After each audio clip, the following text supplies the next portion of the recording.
Paul, a wet, cold afternoon, but that was a good blowout.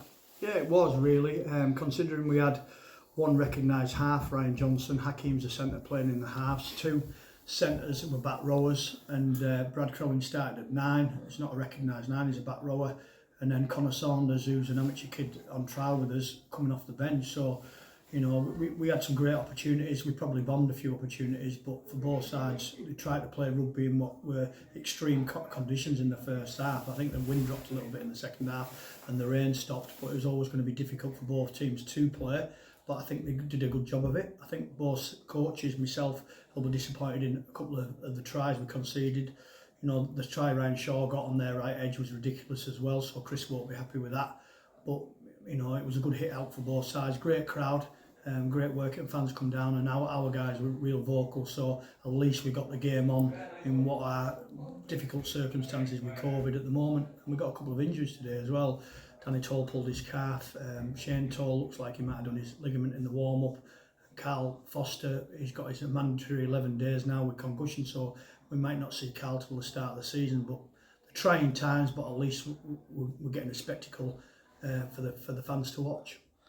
I thought we defended quite well, the scrambling defence. Are you pleased with that this afternoon? Yeah, I thought it was good. We conceded a try off our goal line, but again, we were changing up there three middles, so we're a bit disjointed when we're changing up. And normally you wouldn't change up when you're on your goal line, when you're defending, but we did, because it's easy for our players to get on from the back of the sticks rather than bring them on from the middle of the field.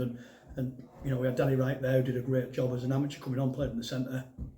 But we pressed hard from the middle. I thought our two back rows today, Ellison and Daniel Langtree, were outstanding, you know, in the lines and the work ethic of getting behind the ball on early plays. So there's some little things we're doing well that we're seeing, you know, in this game. We need probably a little bit of structure, 20 out. I thought, you know, Hakeem is great with the ball in hand. I think he created a few tries, but he drifts onto other edges and we lose an edge, and it showed when we try to pick up our left-sided pivot on a 40-metre pass in a howling gale and the ball goes to the floor. So there's a lot of things we can fix up.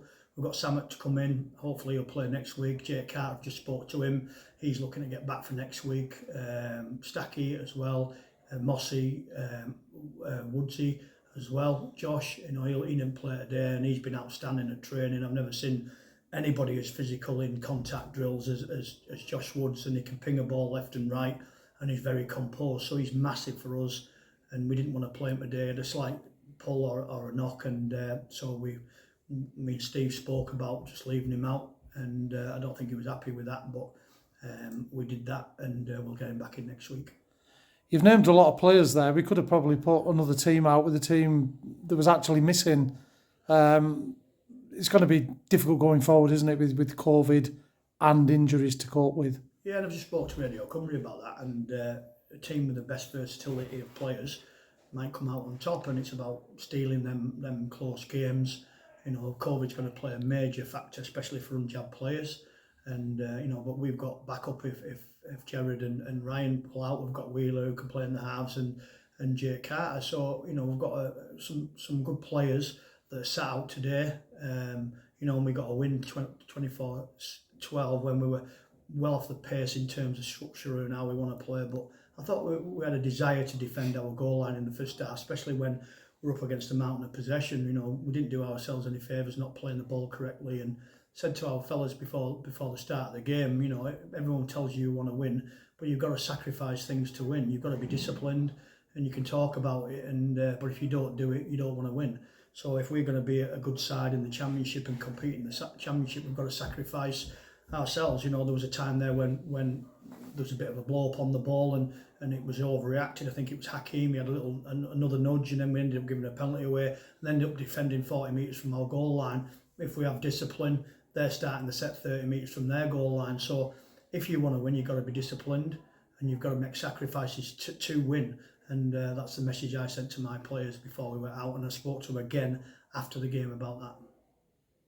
Paul, thanks for your time. Thanks, Darren.